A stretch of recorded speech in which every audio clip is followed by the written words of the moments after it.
la shop. On va maintenant vous parler d'un ski chez Fischer qui va ouvrir la porte à des skieurs qui ne sont peut-être pas habitués d'aller dans le hors-piste, dans les sous-bois, et aux skieurs qui sont très habitués d'aller dans les sous-bois avec un magnifique produit. Ce ski-là est absolument fabuleusement construit et il procure des magnifiques sensations. Le Ranger 90 Ti. Ranger étant la ligne chez Fischer qui permet d'aller jouer dans les bois, les sous-bois, d'aller hors-piste. D'abord par sa largeur et sa qualité de construction. Ici, on a un 88 au patin dans un ski quand même assez court, 172. Moi, c'est pas ma longueur, mais en ce moment, c'est ce qu'il y a comme démo. Avec une spatule très reconnaissable, très relevée, qui va aussi un peu comme l'Armada Invictus. Une très belle spatule qui relève et contrairement à d'autres marques qu'on n'aimera pas, la spatule qui ne flacote pas. Miaou! Ah là! Wouhou! J'ai quand même 90 en dessous de la botte.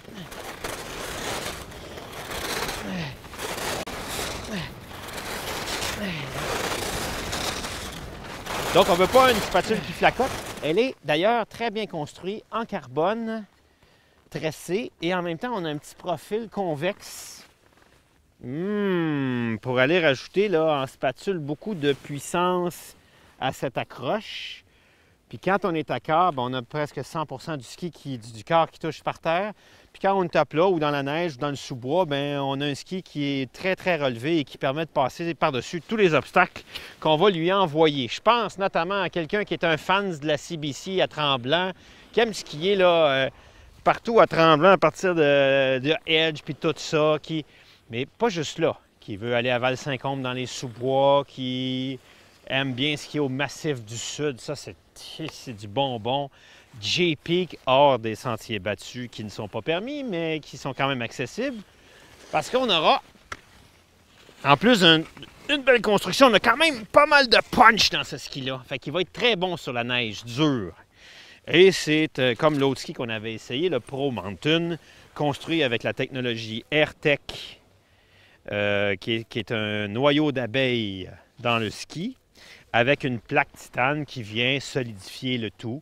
Donc, au final, ça va faire un ski construit par une des compagnies les plus sérieuses au monde, dans le monde du ski, avec de grands succès en Coupe du Monde, c'est impressionnant, et qui vient jouer là, dans les talles des skis de freeride, rando, parce que là-dessus, on peut mettre une fixation rando. Ça va faire un ski très, très léger, très facile à monter, pour aller à Kicking Horse, monter quelques sections, ou les skis dans le dos sur le pack-sac, pour vraiment profiter de la vie au maximum.